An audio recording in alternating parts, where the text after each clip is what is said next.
Dans cette capsule, on va voir quelques propriétés de l'algorithme du perceptron. Alors, premièrement, l'algorithme du perceptron, c'est un algorithme qui va tenter de chercher un séparateur linéaire entre les classes qu'on souhaite distinguer, qu'on souhaite classifier. Donc, si on est dans un espace où les vecteurs sont de taille n, ça veut dire qu'on va chercher un hyperplan qui va séparer les exemples qui sont d'une classe des autres exemples qui sont de l'autre classe. Alors, c'est plus facile de visualiser en dimension 2.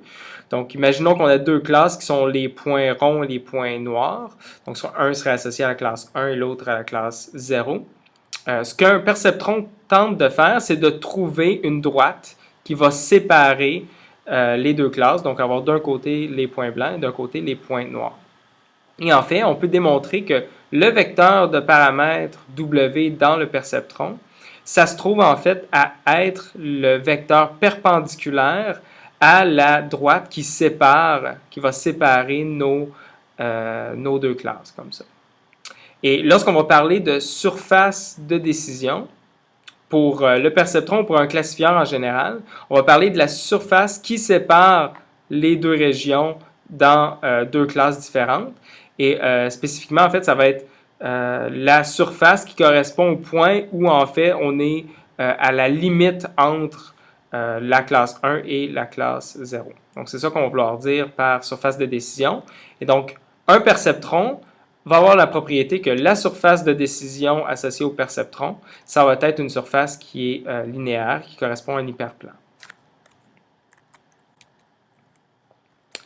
Maintenant, pour ce qui est de l'algorithme pour entraîner un perceptron, donc pour obtenir un modèle qui s'adapte en observant nos données.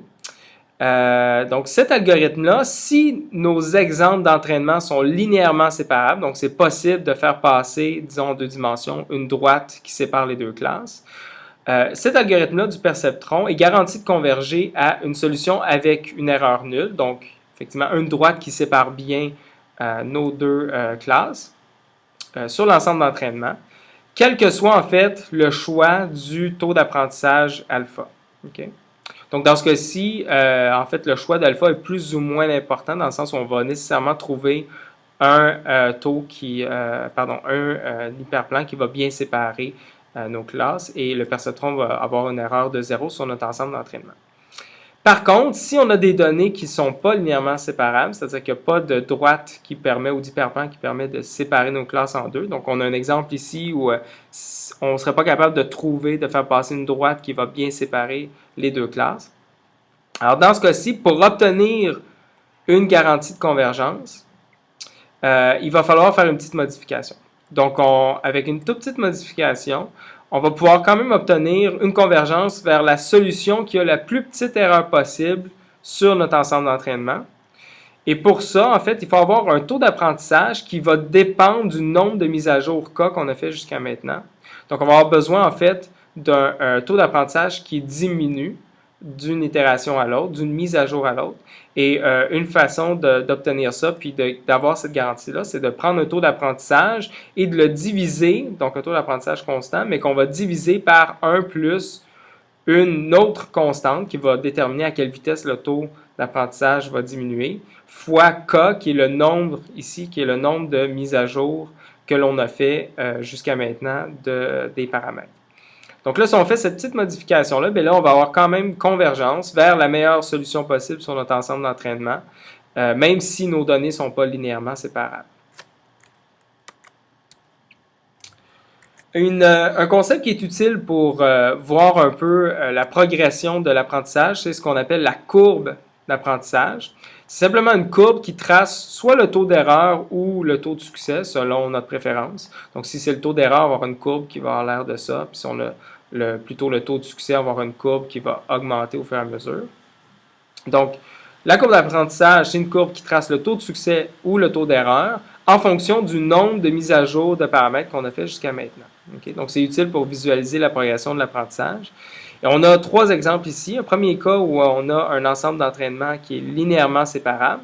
Et là, ce qu'on voit, c'est qu'au fur et à mesure, il y a une certaine oscillation dans ce cas-ci, c'est le taux de succès, donc le pourcentage de d'exemples d'entraînement bien classifiés. Mais ce qu'on voit, c'est qu'au fur et à mesure, ça s'améliore et éventuellement, on atteint effectivement 100% de classification sur notre ensemble d'entraînement. Ensuite de ça, on a un cas ici où les données ne sont pas linéairement séparables. Et là, en fait, ce qu'on observe, c'est qu'avec un taux d'apprentissage qui est constant, ce qui est le cas ici, donc ça, c'est le cas taux d'apprentissage constant, on n'a pas vraiment d'amélioration dans le sens où le taux d'erreur, ou pardon, le taux de succès ne converge pas vers une certaine valeur. On a toujours des oscillations. Mais si on a un taux d'apprentissage qui est décroissant, par exemple avec la formule que j'ai montrée tantôt, où on a une formule où on divise par un terme qui dépend du nombre de mises à jour qu'on a fait jusqu'à maintenant. Mais là, ce qu'on observe, c'est qu'on a une courbe d'apprentissage qui est plus stable et qui, tranquillement, au fur et à mesure qu'on fait des mises à jour, va converger vers une droite, vers une valeur fixe du taux de classification correct. Et dans ce cas-ci, parce que ce n'est pas linéairement séparable, on n'a pas un taux qui est à 1, mais qui est un petit peu en dessous de 1 dans ce cas-ci. Alors, on a vu l'algorithme du perceptron. On a essayé de voir un peu intuitivement pourquoi est-ce que la règle de mise à jour des paramètres avait du sens. C'était une bonne règle de mise à jour pour améliorer la performance du perceptron puis mieux en mieux classifier nos données d'entraînement. Mais maintenant, comment est-ce qu'on pourrait analyser un peu mieux cet algorithme-là puis voir en fait pourquoi c'est une bonne procédure? Donc, il existe en fait un cadre plus général pour développer des algorithmes d'apprentissage, un cadre qu'on va appeler le cadre de la minimisation d'une perte. Donc, en fait, plusieurs algorithmes d'apprentissage vont être vus comme un algorithme qui tente de minimiser une perte.